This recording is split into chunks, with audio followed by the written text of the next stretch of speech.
Welcome to the Kumar Dev education. बदमाश पांड्या बेचन शर्मा उग्र। हमारे मोहल्ले का वह जो त्रिभुवन नाथ है, बुद्धा अव्वल दर्जे का मक्खी चूस है।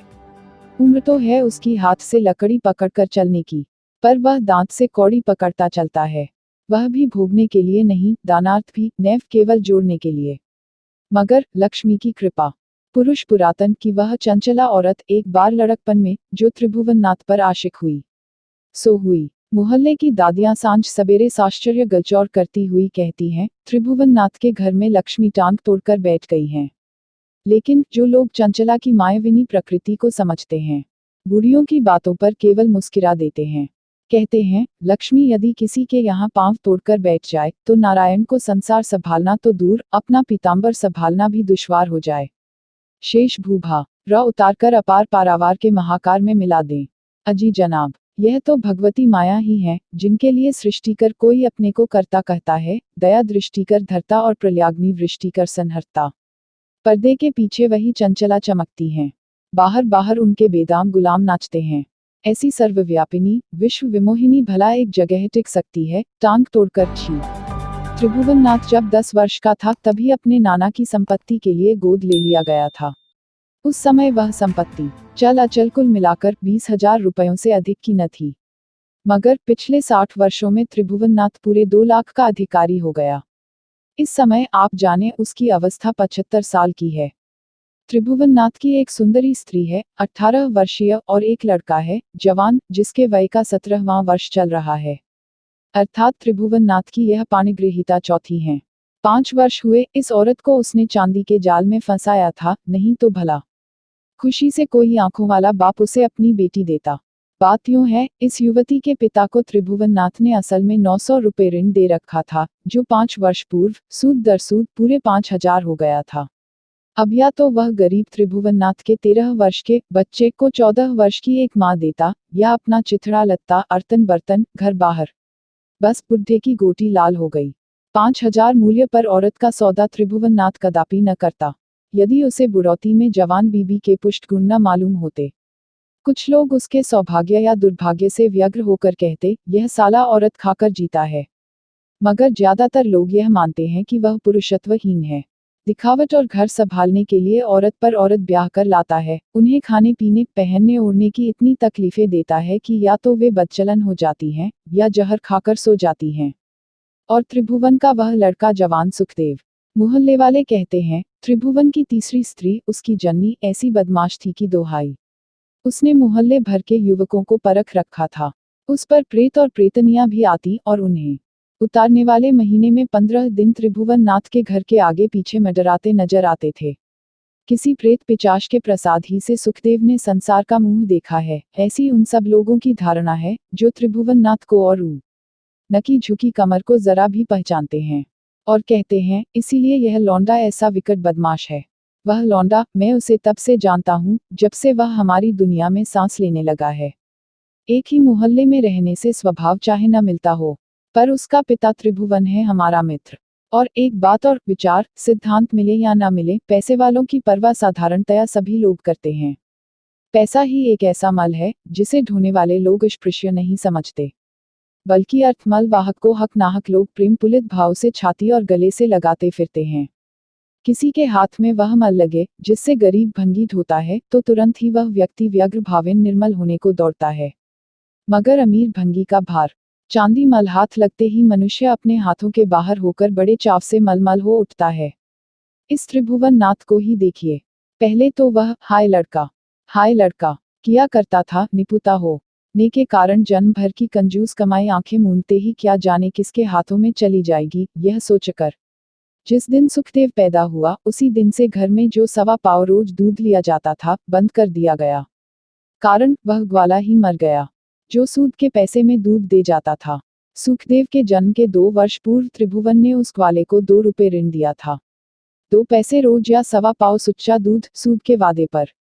ग्वाला बेचारा 2 साल तक बराबर 1.25 पाव दूध त्रिभुवन के दरवाजे पर एक सलाम और 4 चापलूसियों के साथ पहुंचाता रहा, पर उसके पास कभी पूरे रुपए न जुड़ सके। आखिर वह मर भी गया ठीक उसी दिन जिस दिन सुखदेव ने जन्म का जगमग देख। इसीलिए त्रिभुवन ने उस दिन को बड़ा मनहूस समझा। जब घर के भीतर से सूद पर चाकरी करने वाली मजूरिन यह कहने आई कि सरकार बधावे बजे घर में लाल ने जन्म लिया है, तब त्रिभुवन अपने उस ऋणी मुख्तार के बुलावने की व्यवस्था कर रहा था, जो सूद में उसके मुकदमे लड़ दिया करता था। उसके कान में बधावे की बात जा ही न सकी। वह हीर की बकरियां कुर्क कराने की घाते टहल टहल कर और उछल उछल कर सोचता रहा। अब सुखदेव की माँ सूतिकागार से बाहर आई तो वह दूध पूत से पूर्ण थी। त्रिभुवन ने उसे समझाया, अब जब भगवान ने अपना ही घर दूध से भर दिया है, तब पाव सवा पाव के लिए गाय ग्वाला और बकरियों का मुंह देखना फिजूल है। सुखदेव की माँ त्रिभुवन की कंजूसी जानती ही नहीं, भोग रही थी। वह उसकी ऐसी दुष्ट स्वार्थ भरी सलाहों का मर्म समझती थी, इसलिए उस खूसट को प्यार भी नहीं करती थी। और पुरुषत्व की दृष्टि से प्यार करने के योग्य त्रिभुवन के पास था ही क्या, इसीलिए वह उससे नफरत करती। पहले बोलती ही नहीं, बोलती तो गालियां दे चलती और घृणा से जमीन पर थूक कर पांव रगड़ डालती। त्रिभुवन उसे इन सब बातों की पूर्ण स्वतंत्रता देता, नहीं देता तो पैसे उसे मोहल्ले तथा इधर उधर के जानकार यार देते। बदले में वह उन्हें देती अपना व्यभिचारी प्यार। जब सुखदेव 2 साल का था, उस वक्त उसकी माँ मोहल्ले भर में दुर्गंध फैला रही थी। मगर कहे तो क्या और सुने तो कौन।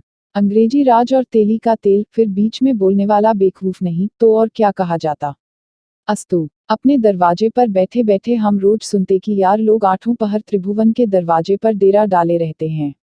वह दिन भर और 8 बजे रात तक कमर झुकाए गली गली में घूम घूम कर अपने रुपए का सूद तहसीलता फिरता, और इधर उसकी बीवी अपनी आर्थिक समस्या घर बैठे हल करती।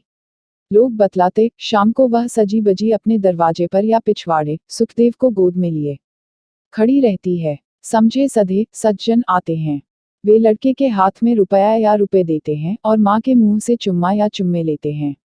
अब सुखदेव 5 वर्ष का नटखट बालक था। उस्क जन्नी की तनिक सी नया भव सागर में डूब गई, भरपूर थपेड़े खाते खाते जर्जर हो गई थी।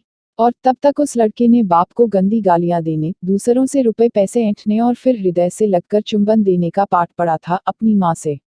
बाप को तो अपना ही पाठ रटने से फुर्सत नहीं थी। 5वें वर्ष से वय के 17वें साल तक सुखदेव त्रिभुवननाथ के तत्वावधान में रहा। पुत्र के प्रति पिता की जो स्वाभाविक वात्सल्य भावना होनी चाहिए, वह तो सुखदेव के प्रति त्रिभुवन के मन में कदापि न थी। लोग इसके 2 कारण बतलाते हैं। एक, त्रिभुवन का अर्थ प्रेम, जिसके आगे वह संसार के किसी भाव अनुभाव विभाव को नगण्य मानता, और दूसरा, लड़के की असलियत में संदेह। सुखदेव सचमुच त्रिभुवन का पुत्र न मालूम पड़ता। कहाँ वह बुढ़ा निस्तेज जीव और कहाँ सुंदर सुखदेव। मोहल्ले के अच्छे अच्छों के बालकों से सुखदेव अधिक सुश्री और तेजस्वी था। वह किसी तरह भी त्रिभुवन का पुत्र होने योग्य नहीं था। मोहल्ले के लोग कभी कभी सुखदेव के व्यवहार से चिढ़कर उसके स्वरूप को अपमानित करते, कहते कमसल है न साला, तभी ऐसा सुंदर होने पर भी शैतान सा बदमाश है।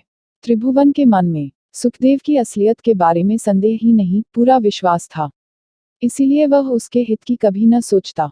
वह अच्छे की सोहबत में पड़ता है या बुरे की, इसकी कभी परवाह न करता, और शहर के विख्यात बदमाशों के पास भी अपने रुपए के तकाजे पर या सूद के रोजाना पैसे लाने को उसे भेजता। पढ़ने लिखने की तो चर्चा तक न चलाता। कहता, पढ़ने के नाम पर फिजूल लोग अपने पैसे और वक्त का नुकसान करते हैं। एक वक्त हमारी जिंदगी में ऐसा आता है जब पढ़े हों या अनपढ़े, अपने लाभ की बातें आदमी की समझ में खुद ब खुद आने लगती है। और 12 बरस तक सरस्वती की भट्टी में भाड़ झोंकने का अधिक से अधिक अर्थ यही तो है कि आदमी अपना भला बुरा समझने लगे। सुखदेव की पढ़ने की ओर प्रवृत्ति भी न थी। भरसक वह एक क्षण भी घर पर न बैठना चाहता। हमेशा इस गली से उस गली में दौड़ना चाहता। गली गली के लड़कों को बुरी गालियां देता। उन्हें वैसा बनाना चाहता जैसे को समाज में लोग बुरा कहते हैं। अनेक बार वह लड़के लड़कियों को चूमते और उनसे चूमे जाते हुए देखा, पकड़ा, लतियाया गया था। ज्यों ज्यों सुखदेव की बदमाशियों की शिकायतें त्रिभुवन के पास आती, त्यों त्यों वह उसे कसे अधिक अपने अनुशासन में रखने का जोर मारता। आज्ञा भंग पर अक्सर उसे थप्पड़, लात, घूंसे और बेत से मारता। वह ऐसे अवसरों पर त्रिभुवन के हाथों पिट तो जरूर जाता, पर घोर युद्ध करता हुआ, थूकता हुआ, अयोग्य गालियां देता हुआ। पर मार के आगे भूत भी भागता है, यह अमोघ मंत्र त्रिभुवननाथ ने जकड़कर पकड़ रखा था। वह सुखदेव को तब तक मारता जब तक वह पूरी तरह परास्त न हो जाता, और परास्त होते ही पहले उससे अपना हुक्म मनवाता। कहता, दौड़ता हुआ जा, अरे अभी खड़ा है, दौड़ता हुआ जा, कहाँ जा, क्यों जा, यह पहले कुछ न बताता। पिटाई से थका सुखदेव अपने झुके बाप का राक्षसी मुख देखने लगता। भयभीत सा, अरे अभी गया नहीं? कहाँ? वह धीरे से पूछता। अली बाजार, रिजबली 51 के यहाँ, ब्याज के पैसे लेने। अभी? अब डरते डरते सुखदेव कहता, अभी वह इक्का लेकर स्टेशन गया होगा, रात को लौटता है। अरे रात के बच्चे, बुढ़िद, उसे एक कंथप्पड़ और लगाता, गली गली घूमकर बदमाशी कर सकता है, और अपने बाप के पैसे लाने के लिए उस 51 के दरवाजे पर 10 मिनट बैठ नहीं सकता। भाग भाग, त्रिभुवन डंडा तानकर उसे दौड़ाता और सुखदेव छूटकर भागता। मोहल्ले के लोगों ने बेहया होकर 10-10 बार त्रिभुवन को बताया कि रिजबली 51 शहर का मशहूर आवारा है, उसके पास भेजना सुखदेव की बदमाशियों पर पॉलिश कराना होगा। एक दिन कुछ लोगों ने उसे खबर दी कि रिजबली अपने इक्के पर बैठाकर सुखदेव को शहर की सड़क सड़क की हवा खिलाता है। यदि लड़के के तेज से आकर्षित हो, लोग उसके बारे में उससे पूछते हैं, तो वह कहता है कि सुखदेव उसका रखैला है। त्रिभुवन दादा, लोगों ने बुढ़े को समझाने की चेष्टा की, तुम बहुत ही बुरा करते हो जो ऐसे बदमाशों के पास सुखदेव को भेजते हो। चलो चलो, एक ही त्रिभुवन का उत्तर होता, तुमसे सलाह कौन मांगता है? अरे भाई वाह, वह कोई अपना रुपया पैसा भी न वसूल करे। कौन साला कहता है कि रिजबली सुखदेव के साथ बदमाशी करता है? अजी मैं समझता हूँ, लोगों की छाती फटती है कि यह त्रिभुवन 4 पैसे क्यों बना लेता है। हाय री कमबख्त दुनिया, जो हो, पर इसमें कोई संदेह नहीं कि 13 वर्ष की वय में सुखदेव औरतों को घूरना, मर्दों के गले से लिपटना, किसी के भी पैसे को पलक झपते ही घुमा देना और बड़े छोटे सबके सामने बदतहजीब रहने का अभ्यासी हो गया था। वह ज्यादातर भटियारों की सोहबत में रहता, क्योंकि त्रिभुवन के असामियों में ऐसे ही नीच लोग होते, जो उसे 10-5 रुपए रोजाना सूद की शर्त पर लेते, रुपए कभी न देते और रोज सूद के पैसे बराबर भरते जाते। उन लोगों ने बड़े प्रेम से बालक सुखदेव को बीड़ी पीना, बीड़ी में गांजा पीना और गांजे में चरस पीना भी सिखाया। कई बार मोहल्ले के लड़कों को बीड़ी में गांजा पिलाते हुए सुखदेव पकड़ा और बेभाव पीटा गया था। वह मार खाने में रुस्तम हो गया था, या कुत्ता जो 2 पग दूर बढ़ते ही भयानक से भयानक लतखोरी भूल जाता है। उस दिन प्रातः 6 बजे हाथ में नीम की दतून लिए मुंह साफ करता अपने दरवाजे पर जो आया, तो क्या देखता हूँ, गली में चारों ओर लाल पगड़ी की भरमार है। त्रिभुवन का घर घिरा हुआ है और उसके दरवाजे पर मोहल्ले के अनेक लोग साश्चर्य सभयक खड़े हैं। मेरे द्वार के पास भी एक सिपाही खड़ा था। क्या है जमादार साहब, आज सवेरे सवेरे मैंने दरियाफ्त किया, तुम्हारे मोहल्ले में चोरों का लकड़दादा रहता है, वही गिरफ्तार किया गया है। कौन? कौन? वही त्रिभुवन का जवान पट्टा सुखदेव। इधर 1 साल के भीतर जितनी चोरियां इस शहर में और इसके आसपास हुई हैं, सब में उस बदमाश का नाम है। त्रिभुवन के घर की ओर देखते हुए मैंने पूछा, तलाशी हो रही है क्या? हाँ, भीतर कोतवाल साहब, छोटे दरोगा और बड़े जमादार तलाशी ले रहे हैं। गवाह की तरह मोहल्ले के 3-4 आदमी भी हैं। इसी समय बड़े जमादार घर से निकलकर उस सिपाही के पास आए। उत्तम सिंह, झपटकर जरा थाने पर तो जाओ और एक बड़ी हथकड़ी फौरन लेकर आओ। हमारे साथ जितनी हथकड़ियां हैं, उनमें एक भी उसकी जबरदस्त कलाई पर नहीं चढ़ती। कुछ माल बरामद हुआ। ओह, बहुत, कई चोरियों की चीजें निकली हैं। अच्छे अच्छे कपड़े, संदूकें, गहने, बर्तन। या अल्लाह, यह मोहल्ला तो डाकुओं का अड्डा निकला। मारे शर्म के मेरा सिर झुक गया। नीम और मुंह के कुरस को जमीन पर थूकते हुए जमादार से मैंने कहा, एक मछली सारा तालाब गंदा कर देती है। गंदा? छी तौबा। जमादार ने नफरत से कहा, यह बुढ़ा त्रिभुवन पूरा शैतान है। वह भी घर में मिला? सिपाही ने पूछा। कहाँ? वह तो 4 ही बजे से सूद के पैसे तहसील से निकलता है और हम यहाँ पहुँचे थे ठीक 5 बजे। घर में एकाएक घुसने पर हमने देखा, वह बदमाश सुखदेव अपने बाप की नई जोरू के साथ लिपटकर खर्राटे ले रहा था। वाह रे जमाना। छी छी। सिपाही थाने की ओर बढ़ता हुआ बोला, ऐसे नालायक का तो सिर काट लेना चाहिए। उसे बाप की जोरू के साथ सोते देख कोतवाल साहब को ऐसा गुस्सा आया कि उन्होंने जोर जोर से कई बेत लगाकर उसे उठाया। इस नीचता के लिए जवाब तलब होने पर उसने निधड़क बताया कि उसका बाप हिजड़ा है और वह जानबूझकर उस औरत को उसके साथ सोने देता है। क्या उसका बयान पुलिस ने लिख लिया? मैंने पूछा। हाँ, बयान खत्म होने के बाद ही मैं बाहर आया हूँ। चोरी की चीजों के बारे में उसने क्या कहा? कबूल करता है। कहता है, मुझे आप लोग मारिए या सताए नहीं, नहीं तो मैं भी हाथ छोड़ूंगा। मैं कबूल करता हूँ, मैंने चोरियां की है। मैंने पूछा, त्रिभुवन भी फंसेगा इस मामले में? जरूर, जमादार ने दृढ़ता से कहा, सारी खुराफातों की जड़ तो वही बुढ़ा है, रुपए का गुलाम। इस वक्त 2-3 सिपाहियों के बीच में गिरा बुढ़ा त्रिभुवन आता दिखाई पड़ा। वह जोर जोर से चिल्लाता आ रहा था, हे भगवान, ऐसा लड़का दुश्मन को भी न देना। इस बदमाश ने बैठे बिठाए मेरे सिर पर आफत का पहाड़ ढा दिया है। सब कुछ बरामद हुआ, मगर त्रिभुवन के घर से रुपया एक भी न निकला। शहर का विख्यात कंजूस और धनी होने के कारण वह हमेशा पुलिस वालों की नज़र में कांटे सा खटकता था। कोतवाल के बाद कोतवाल आए और चले गए, पर त्रिभुवन किसी के पर न चढ़ सका। इसका पुलिस वालों को बड़ा खार था। पर त्रिभुवन हमेशा समाज के चोरों से मिलकर उनकी कमाई कौड़ियों के भाव खरीदता और फिर उनसे रुपए सीधे करता, पुलिस वालों की कंजी आंखों में सरासर धूल झोंककर। सुखदेव यदि मूर्ख और बातुल न होता तो त्रिभुवन की कलाई कभी न खुलती। यह तो वही जिस तिस पर बमक कर बक देता कि तुम्हें रातों रात लुटवा न दूं, तो यह नहीं और वह नहीं। धीरे धीरे पुलिस वालों की नज़र उस पर गई। उसकी डायरी लिखी जाने लगी, उसका पीछा किया जाने लगा, उसके मिलने जुलने वालों का चरित्र अध्ययन किया जाने लगा। पुलिस पहचान गई त्रिभुवन के कुपुत्र की खाल में उसके नीच व्यापार को। पुलिस वालों ने अपने गोयंदों से जब अच्छी तरह पता पा लिया कि अब त्रिभुवन के घर में काफी प्रमाण एकत्र है उसकी गर्दन नापने के लिए, तब बड़े विश्वास और आशा से प्रातःकालीन मंदमलय समीकरण के साथ चुपचाप छापा मारा था। उनको विश्वास था कि त्रिभुवन के घर में हजारों की झंकार नाचती नजर आएगी, मगर वहां नजर आई एक झंझी कौड़ी भी नहीं।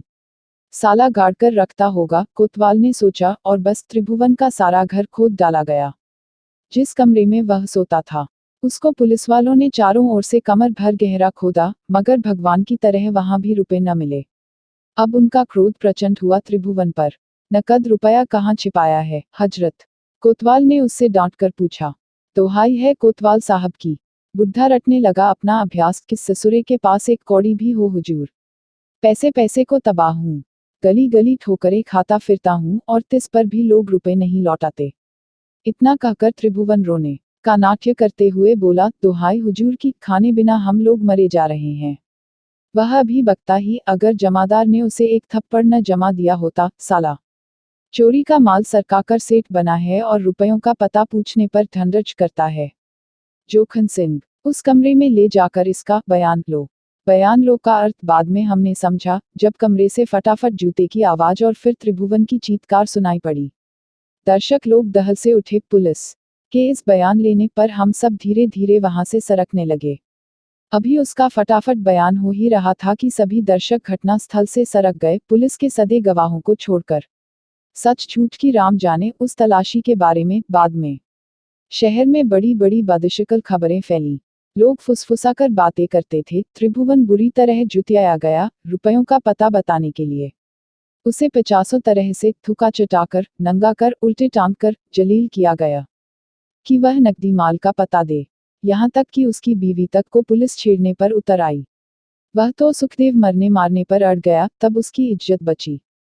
मगर था त्रिभुवन का सोना खोटा, उसका कोना बुरी तरह दबता था उसके उस जीवन के कारण जिन पर समाज नफरत भेजता है। उसके घर पर सचमुच चोरी का माल निकला था। उसका पारिवारिक इतिहास भी सर्वसाधारण की दृष्टि में निहायत अश्लील था। उसकी अर्थ पिशाचता से लोगों को चोट लगती थी। अस्तु, पुलिस के अन्याय आचरण थे जरूर, पर त्रिभुवन की ओर से कोई किस मुंह से क्या बोलता। जिसकी पिछली 3 औरतें एक भाव से समाज की दोनों आंखों में परिहास, विलास या घृणा की पात्री रह चुकी हों, चौथी की कहानी भी स्वभावतः निस्तेज ही। उस पर यदि पुलिस ने कुछ जुल्म किया तो बुरा किया, मगर ठीक ही किया, जैसे को तैसा। ऐसा सोचकर तलाशी की नीचताओं पर हैरत करने वाले समाजी गैरत से चुप रहे। त्रिभुवन के आसामी लोग उसकी विपत्ति का समाचार सुनकर मन ही मन प्रसन्न हो रहे थे कि अच्छा हुआ, बदमाश फंसा। अब सुबह सुबह उसका वह मनहूस मुंह तो देखने को न मिलेगा। मगर दूसरे ही दिन जब वह उनके दरवाजे पर लाठी पटकता और गला साफ करने के लिए खांसता सुनाई पड़ा। बेचारे ऋणी बहुत उदास हुए। दरियाफ्त करने पर मालूम हुआ कि त्रिभुवन जमानत पर छूट गया और सुखदेव नहीं छोड़ा गया। दूसरे दिन 10 बजे जमादार और 2-3 पुलिस वाले त्रिभुवन के घर पर आए और उसे था उसकी जवान बीवी को कोतवाली लिवा ले गए। और इसके बाद शहर में खबर फैली कि कोतवाल त्रिभुवन की बीवी पर आशिक हो गया है और रिश्वत रूप में उसको बंगले पर बुलाकर त्रिभुवन को बेदाग छोड़ देने को तैयार है। उसी दिन रात को 1 बजे अपनी बीवी और एक कांस्टेबल के साथ त्रिभुवन घर पर लौटा, यह तो मोहल्ले वाले भी जानते हैं। उधर अदालत में सारा दोष सुखदेव के माथे पर मढ़ा जाने लगा कि यही असली बदमाश है। सारा सामान इसी की कोठरी से बरामद हुआ है। बेचारे बूढ़े रईस त्रिभुवन के घर का यह जवान पट्टा कलंक है। स्वयं त्रिभुवन का बयान ऐसा था जैसे वह पुलिस का गवाह है। उसका झूठा कथन सुनकर सुखदेव सरे अदालत उसे गालियां देने लगा। उसने कहा, मैं समझता हूँ बुढ़े, जानता हूँ तू क्यों और कैसे पुलिस वालों से मिल गया। सुखदेव ने अदालत के सामने जूता फेंककर अपने बाप को मारा। इससे उसका मुकदमा और भी बिगड़ गया। उसे 2 साल की सख्त सजा हुई। सजा होने के तीसरे दिन वह जेल से भागा रातों रात और सीधे अपने घर आया। कोई 3 बजे रात त्रिभुवन के घर से चिल्लाने की आवाज सुनाई पड़ी। त्रिभुवन गली में दौड़ दौड़कर चिल्ला रहा था, खून खून। लेके सैकड़ों प्राणियों ने जब उसके घर को घेरकर भीतर घुसकर जांच करना शुरू किया, तब पता चला कि खून तो किसी का नहीं हुआ। हाँ, त्रिभुवन की जवान बीवी और पुलिस का जमादार बुरी तरह घायल हुए हैं, जिन्हें एक ही साथ कमरे में सोते पाकर सुखदेव ने आक्रमण कर दिया था। जमादार था काफी मजबूत, घायल होने पर भी उसने सुखदेव को हत्याकांड करने से पहले ही गिरफ्तार कर लिया था। अस्तु, इस बार की गिरफ्तारी में सुखदेव पर बड़े संगीन अभियोग थे। इस बार केस सेशन तक गया और मुकदमे के दौरान पुलिस और जेल वालों ने उसे मारा पीटा भी बहुत। अंत में उसे आजीवन कारावास दंड मिला और वह बड़ी सावधानी से बरेली सेंट्रल जेल भेज दिया गया। जिस समय उसे आजीवन कारावास का दंड दिया गया, वह 20 वर्ष और कुछ महीने का हुआ था। यद्यपि अब सुखदेव जेल में है, फिर भी शहर वाले उसे भूले नहीं हैं। वह बदमाश सुखदेव के नाम से अक्सर याद किया जाता है। मगर जब वह हमारे मोहल्ले के कुछ विवेकी पुरुष विचार से काम लेते हैं, तब सुखदेव का बदमाश प्रमाणित होना मुश्किल हो जाता है। 5 वर्ष तक एक प्रकार की बदमाशी उसे उसकी कुमाता ने सिखाई, भला कहकर। फिर प्रायः जेल जाने तक वह मक्खी चूस और नीच त्रिभुवन के दुर्भावों और बुरे षड्यंत्रों का अभ्यास करता रहा, डंडे और थप्पड़ों की मार के साथ। वह ऐसे वातावरण में उत्पन्न हुआ जिसमें उसे वैसा ही ज्ञान मिला जिसे लोग बदमाशी कहते हैं। उसकी जगह पर समाज का कोई भी बालक शायद बदमाश से 1 इंच कम न होता। अस्तु, हमारी नज़र में सुखदेव से बड़ा बदमाश है पुराना पापी त्रिभुवन और वह समाज जो त्रिभुवन ऐसों को पहचानकर भी अपने बीच में पनपने देता है। मगर कानून और उसका सूत्र संचालन करने वाले समाज के रक्षक त्रिभुवन को बदमाश न प्रमाणित कर सके और वह बेचारा लड़का मुफ्त में अपने दुष्ट बाप के पापों के प्रायश्चित के लिए नरक में ठेल दिया गया। वह आज भी बरेली सेंट्रल जेल में है और आज भी उसका नामधारी बाप धड़ल्ले से शहर में अपना व्यापार करता है, वही सूद पर रुपए उठाने का और चोरी का माल पचाने का। लोग कहते हैं अब वह पुलिस से मिलकर अपना रोजगार करता है। Like, share and subscribe. Thanks for watching.